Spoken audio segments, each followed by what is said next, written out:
करता हूं। महामानव तथागत बुद्ध, संत श्रोमणी सदगुरु रविदास, भगवान वाल्मीकि, गुरु नानक देव, संत कबीर और वो परिवर्तन के सामाजिक योद्धा जिनमें से एक महापुरुष का आज परिनिर्वाण दिवस भी है। छत्रपति साहू जी महाराज जो आरक्षण के जनक रहे हैं।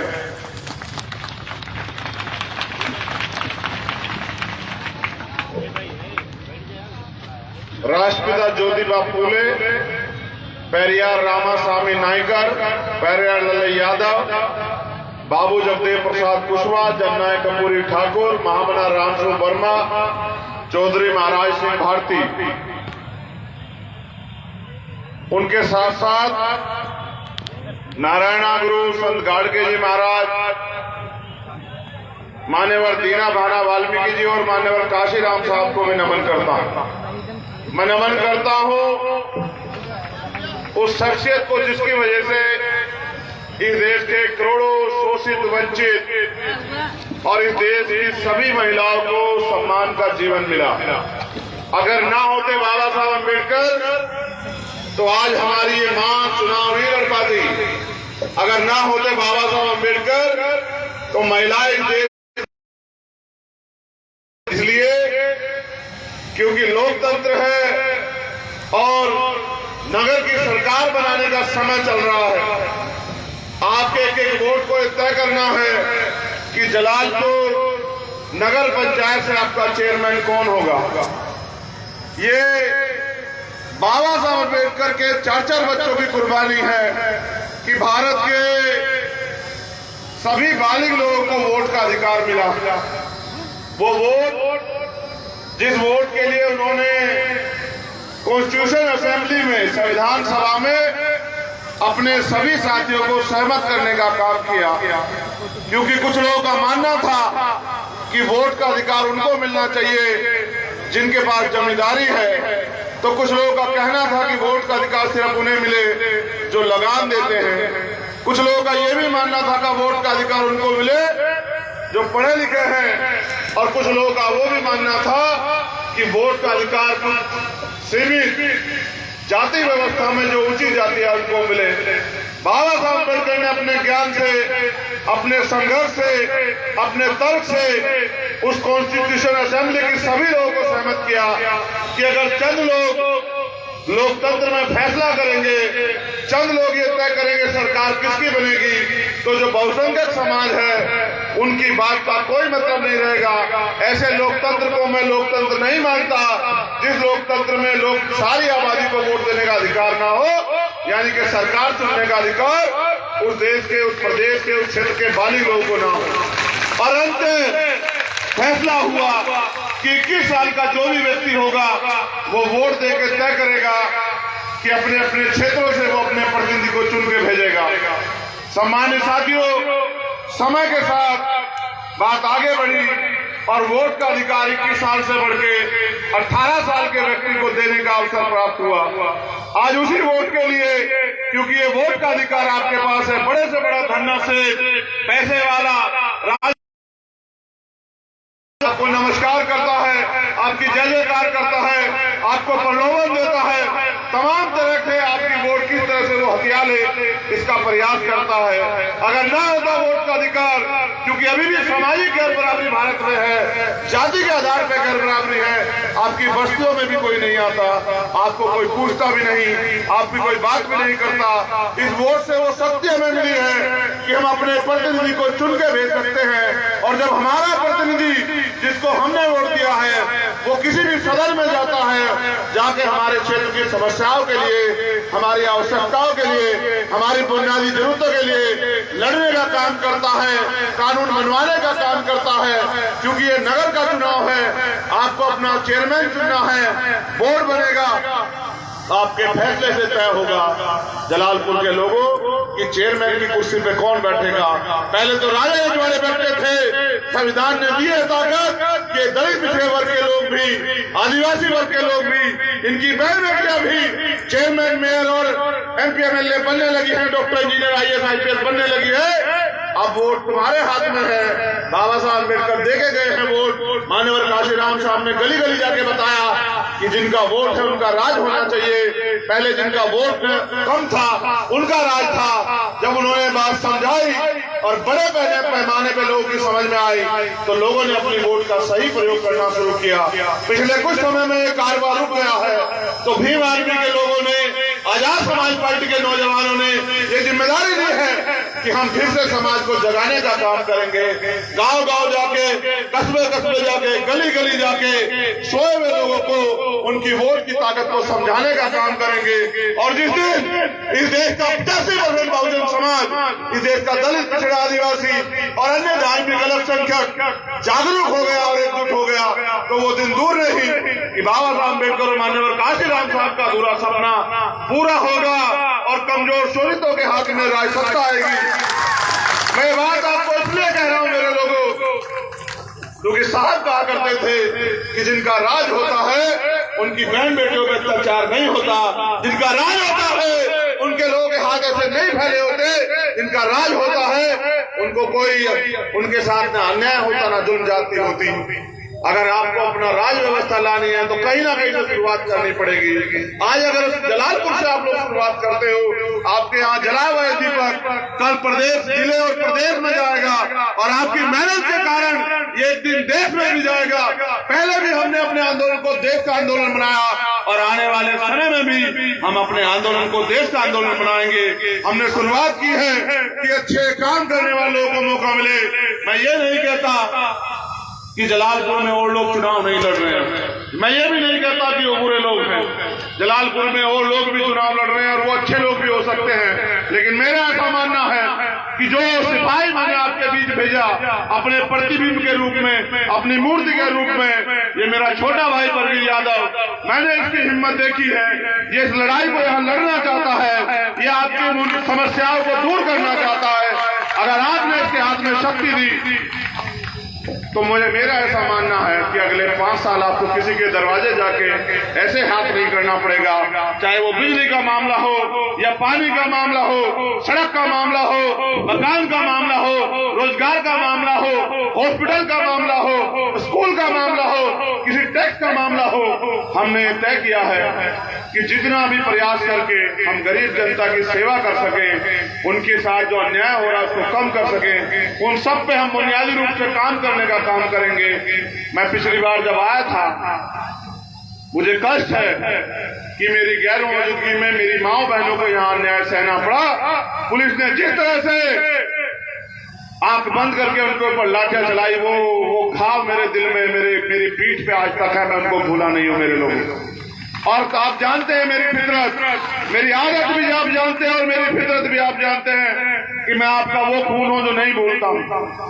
आप बेहतर इस बात को जानते हैं और मैं समय समय पर जवाब देता हूं, क्योंकि बाबा साहब अम्बेडकर ने संविधान में हमें शक्ति दी है कि हम अपनी वोट का सही प्रयोग करके शक्ति प्राप्त कर लें। जिस दिन आपने वो शक्ति मेरे हाथों में दी, याद रखना मेरे लोगों, आपके चेहरे की उदासी भी दूर हो जाएगी और मेरी माँ बहनों को चलाने वाले, लाठी चलाने वाले पुलिस कर्मियों को भी संविधान के जरिए हम लोग सबक सिखाने का काम करेंगे। मेरी बात को याद रखें, क्योंकि आप जानते हैं मैं वकील भी हूं और मैं ये भी जानता हूं कि उस देश का पूरा आमद और जो ड्यूटी तय हुई थी, मैं सबका रिकॉर्ड निकलवा के बैठा हुआ हूं।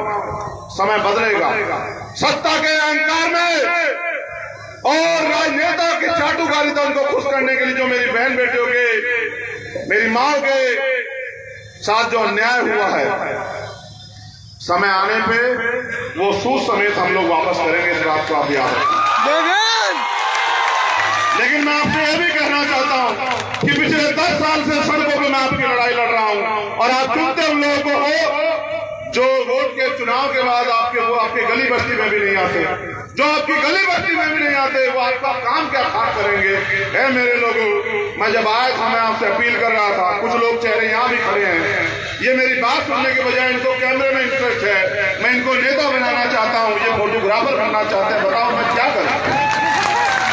मैं इनमें कल का भविष्य देखता हूँ और ये नालायक फोटोग्राफर से ज्यादा कुछ बनना नहीं चाहते। फोटोग्राफर बन के 200-400 रुपए का काम करेंगे, कोई काम बुरा नहीं होता। मगर मैं पूछना चाहता हूँ, जिस समाज की बुनियाद ऐसी होगी, जिस समाज का भविष्य ऐसा होगा, उस समाज का भविष्य आप समझ लो कैसा होगा। मैं तो कह के थक गया, मैं समझा के थक गया कि भाई आज तो मान जाओ, कल तो मान जाओ, संविधान खतरे में है, सरकारें सारे सरकार सिस्टम को लूटने पे लगी है, कल कुछ बचेगा नहीं। दलित पिछड़ों के बच्चे कहां से नौकरी करेंगे? तुम्हें कौन कुर्सी देगा जब संविधान नहीं होगा? लेकिन आप फोटोग्राफर बनना चाहते हो तो मेरे साथ समस्या खड़ी हो गई है। मैंने आते ही बताया कि ये हमारी मानसिक गुलामी है कि कुर्सी खाली पड़ी होती है और हमें खड़े रहने में मजा आता है। अगर हमारे अंदर, हमारे समाज में नालायकी नहीं होती तो किसी जालिम की इतनी हिम्मत नहीं होती कि हमारी इतनी संख्या होने के बाद हमारे ऊपर जुल्म जाती कर देता। हम मानसिक रूप से गुलाम हैं, हम पूछ बनना चाहते हैं, हम राज करना नहीं चाहते। लेकिन हम राज करना चाहेंगे। मैं लिख कर देता हूं कि हजारों की संख्या में जो लोग यहाँ बैठे हैं, अगर अगले 4 दिन उन्होंने मेरे हिसाब से काम किया तो मैं शर्त लगाता हूं कि जलालपुर में चेयरमैन हमारा होगा, उसे कोई रोक नहीं पाएगा। मैं आपको जो काम दे के जाऊंगा, अगर आप वास्तविकता मुझसे प्यार करते हैं, मेरे संघर्ष की इतनी किसी इज्जत समझते हैं, अगर आपके दिल में मेरे लिए दर्द है और आप चाहते हो कि चंद्रशेखर आजाद ताकतवर हो, तो जितने लोग आप यहाँ हो, ये गांठ बांध लो कि हर दिन एक आदमी को हमें अपनी पार्टी के पक्ष में वोट देने के लिए तैयार करना है। आप 1000 की संख्या में यहाँ हो, आप गिनती करके देखो, मेरी माए बहनें भी यहाँ हैं। एक दिन में एक व्यक्ति को अगर आप जोड़ने का काम करते हो, कल आपकी संख्या दुगनी हो जाएगी। और जब आप और वो जो दुगने में जुड़ गया है, वो परसों काम करेगा, हमारी संख्या 4 गुनी हो जाएगी। और जो 4 गुनी हो गए 2 दिन में, जब वो मिलकर काम करेंगे तो 3 दिन में हमारी संख्या जलालपुर में 8 गुनी हो जाएगी। लोगों को वोट देनी है, उनको नेता चाहिए, ऐसा नेता तो शासन प्रशासन में गलत करने से आंख मिला के बात करे। मैं उनके एमपी का खड़ा हूँ, इसलिए खड़ा हूं कि ये काम करना चाहते हैं, इनको शक्ति देना आपके हाथ में है। ये लोकतंत्र है, जनता इसमें मालिक है। जनता जिसका बटन दबा दे, जनता जिसके लिए मोहर लगा दे, वो गरीब का बेटा भी ताकतवर बन जाता है। मैं आपसे अपील करने के लिए आया हूं कि 10 साल हो गए मुझे संघर्ष करते हुए, इससे ज्यादा क्या मुझसे आप चाहते हो? अगर आप चाहते हो कि मैं कुछ करके दिखाऊं तो फिर आपको मुझे राजनीतिक शक्ति देनी पड़ेगी। और अगर आप चाहते हो, क्योंकि जब मैं आपकी लड़ाई लड़ता हूं, गौर करना मेरी इस बात को, आप सब लोग भी गौर करना, नीले पत्रे डालने से नहीं होता अम्बेडकरवादी, नहीं होता मिशन। उसके लिए पसीना बहाना पड़ता है, उसके लिए गली गली जाके खाद छाननी पड़ती है, उसके लिए मुकदमे लाठी गोली सब खानी पड़ती है। और उसके लिए हमें काशीराम साहब ने मूवमेंट में बताया कि एक मिशनरी का कोई सम्मान अपमान नहीं होता। जब वो घर से निकल गया समाज को तैयार करने, तो चाहे उसका अपमान हो सम्मान, उसको अपने काम को करना चाहिए।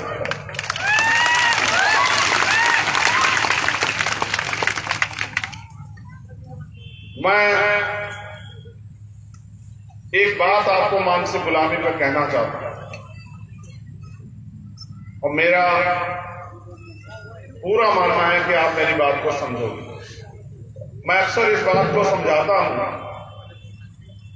कि एक विशालकाय पशु होता है जिसका नाम होता है हाथी। जब वो छोटा होता है बचपन में, तो महावत उसके पैर में एक मोटी सी संखल डाल देता है और उसकी क्षमता नहीं होती कि वो संखल को तुड़ा पाए। वो पूरे जोर लगाता है लेकिन संखल नहीं तुड़ा पाता। एक लंबे प्रयास के बाद उसको ये एहसास हो जाता है कि इस संखल को नहीं तुड़ा सकता। जब वो बड़ा हो जाता है, बहुत शक्तिशाली हो जाता है, तब उसके पैर में मोटी संखल की जगह एक पतली सी बेड़ बांध देते हैं। लेकिन उसके दिमाग में बात असर कर गई है कि तुम नहीं छुड़ा सकता इसको। फिर वो कभी हिम्मत भी नहीं जुटा पाता उसको छुड़ाने की। इसको मानसिक गुलामी कहते हैं। वोट आप देते हैं, आप बनाते हैं चेयरमैन, आप बनाते हैं विधायक, आप बनाते हैं पार्षद सभासद, आप बनाते हैं एमपी। अगर आप वो वोट जो दूसरों को दे रहे हो, आप इसको वोट दोगे तो कैसे नहीं जीतेगा आपका प्रत्याशी? आप बताओ। एक और बात जो मुझे आपसे कहनी है, मेरे नौजवान भाइयों को सुनना चाहिए।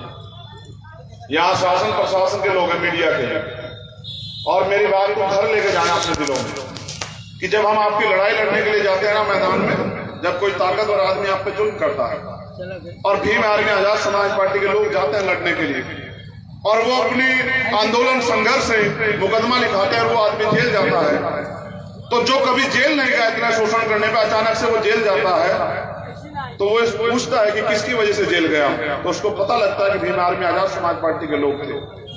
ये जो लोग मेरे एक इशारे पे आंख बंद करके आपकी लड़ाई लड़ने चले जाते हैं, वो ताकतवर लोग अगर सरकार के हों या सरकार के ना भी हों, वो अपनी ताकत का इस्तेमाल करके मेरे इन कार्यकर्ताओं को तोड़ने का काम करते हैं, इन पे झूठे मुकदमे लगाते हैं।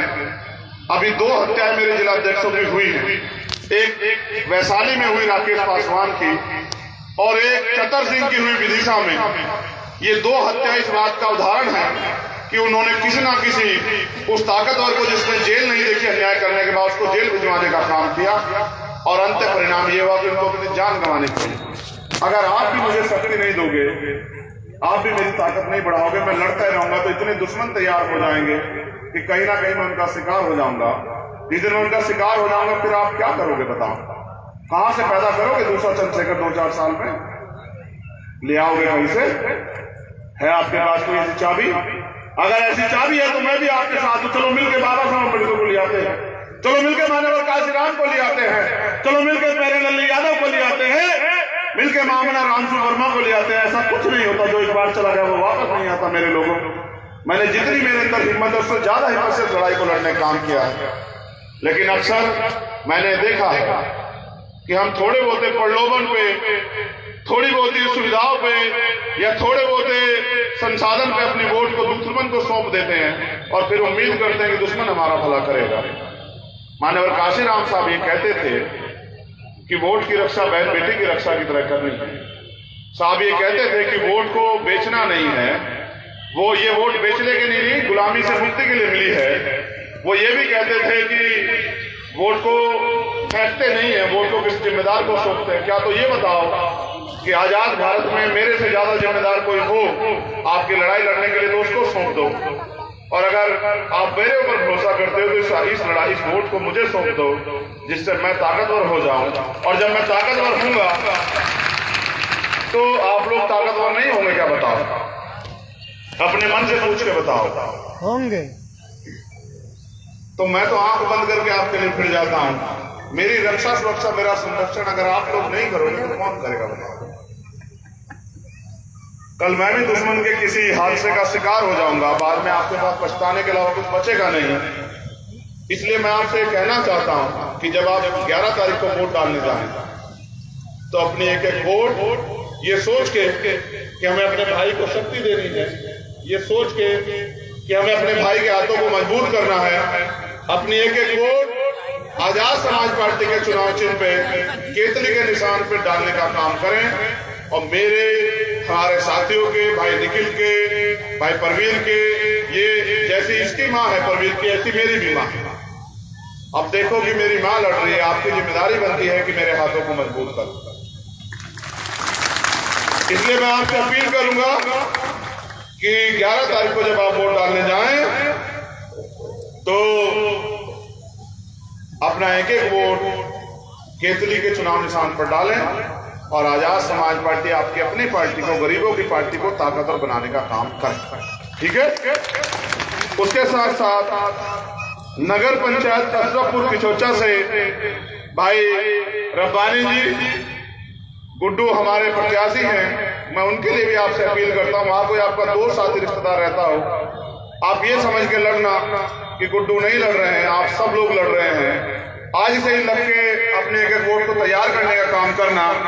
उसके साथ साथ यहाँ हमारे उसके साथ साथ हमारे यहाँ सभासद भी लड़ रहे हैं। वार्ड नंबर 10 से सुरेंद्र प्रसाद जी, वार्ड नंबर 11 से पप्पी देवी जी, वार्ड नंबर 9 से मौसम वर्मा जी, और वार्ड नंबर 1 से आरती देवी जी। मैं इनके लिए भी आपसे वोट की अपील करता हूं। और अकबरपुर से बरकत अली हमारे प्रत्याशी हैं। भाई मैं ये बात आपसे इसलिए भी यहाँ कह रहा हूँ क्योंकि मेरी आवाज को आज मेरे जाने के बाद कोई टीवी चैनल अखबार नहीं दिखाएगा, कोई बड़ा सा विज्ञापन नहीं छपेगा। मेरा मीडिया आप हो, मेरे रक्षक आप हो, मेरे सुरक्षा चक्र आप हो, आप ही को मेरी बात वहां तक पहुंचानी पड़ेगी। इसलिए मैं अपने भाइयों से, अपनी बहनों से, अपनी माओ से, अपनी बच्चों से अपील कर रहा हूं, अपने बुजुर्गों से, कि आज आपके पास फोन है, इस फोन का प्रयोग करके आप मेरी बात को पहुंचाने का काम करें। आपके द्वारा जो जो वोट आजाद समाज पार्टी के खाते में जाएगी वो मेरी हिम्मत को 4 गुना बढ़ा देगी। अंत याद रखना, शाम हो रही है कि आपका भला करने से मुझे दुनिया की कोई ताकत नहीं रोक सकती।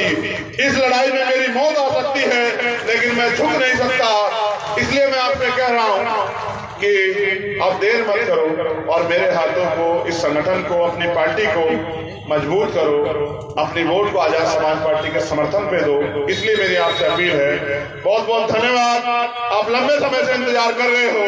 मैं यहाँ की पूरी टीम का भी धन्यवाद देता हूँ, स्पेशली धन्यवाद देता हूँ माताओं बहनों का।